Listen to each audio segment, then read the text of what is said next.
নমস্কার। আওয়ামী লীগের কর্মীরা বর্তমান অনেক নির্যাতন ভোগ করছে। আর আগেও আগেও অর্থাৎ আওয়ামী লীগ যখন ক্ষমতায় ছিল তখনও কর্মীরা নির্যাতিত হতো।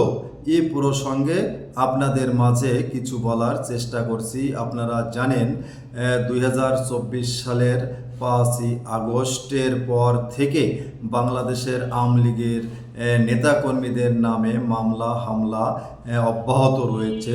মামলার কারণে, বিশেষ করে মামলা হামলার কারণে, মবের কারণে বাংলাদেশের বেশিরভাগ নেতাকর্মীরা তাদের পরিবার থেকে, পরিজন থেকে বিচ্ছিন্ন, সন্তান সন্ততি, মা বাবা ভাই বোনের কাছে যেতে পারছে না।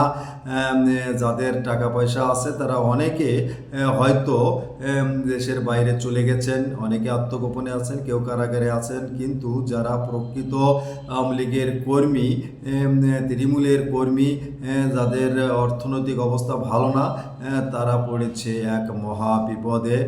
তারা একদিকে চাকরি করতে পারছে না, ব্যবসা করতে পারছে না, অফিসে যেতে পারছে না, ওদিকে জমানো কোনো অর্থ ছিল না বললেই চলে, কোনো অর্থ ছিল নাই বললেই চলে। এখন বাসা ভাড়াও দিতে পারছে না। বাসা ভাড়া না দেওয়ার কারণে বাড়িওয়ালা বাসা থেকে বের করে দেওয়ার কথা বারবার বলছে। একদিকে ব্যবসা করতে পারছে না, চাকরি করতে পারছে না, অফিস আদালতে যেতে পারছে না, অন্যদিকে মা বাবা, সন্তান সন্ততি, পরিবার পরিজনের সাথে দেখাও করতে পারছে না, অর্থাৎ বাড়িও যেতে পারছে না। মিথ্যা হয়রানিমূলক মব এবং মামলার ভয়ে এ অবস্থায় কর্মীদের জীবনযাপন চলছে। বর্তমান মানবতার জীবনযাপন করছে কর্মীরা।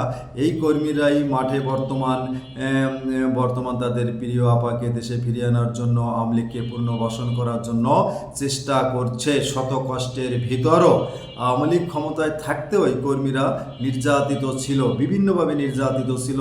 যোগ্যতা অনুযায়ী তাদের পদ পদবি দেওয়া হয়নি। এই সব কর্মীরা যারা এখন মাঠে রয়েছে তাদেরকে ভালো কোনো কাজ দেওয়া হয়নি, চাকরি দেওয়া হয়নি, ব্যবসা দেওয়া হয়নি, টাকার অভাবে ঠিকাদারি কাজ করতে পারেননি এ সকল কর্মীরা।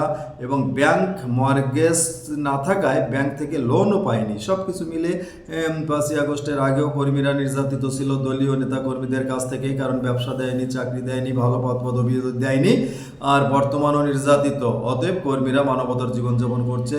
যারা আমার ভিডিওটি দেখছেন বা শুনছেন, বিশেষ করে আওয়ামী লীগের নেতাদের প্রতি অনুরোধ, কর্মীদের এই মানবতার জীবনযাপনের সময় আপনারা সহযোগিতা, বিশেষ করে অর্থনৈতিক সহযোগিতা এগিয়ে আসবেন, এই আশা রেখে আজকে এ পর্যন্তই শেষ করছি। সকলে ভালো থাকবেন। নমস্কার।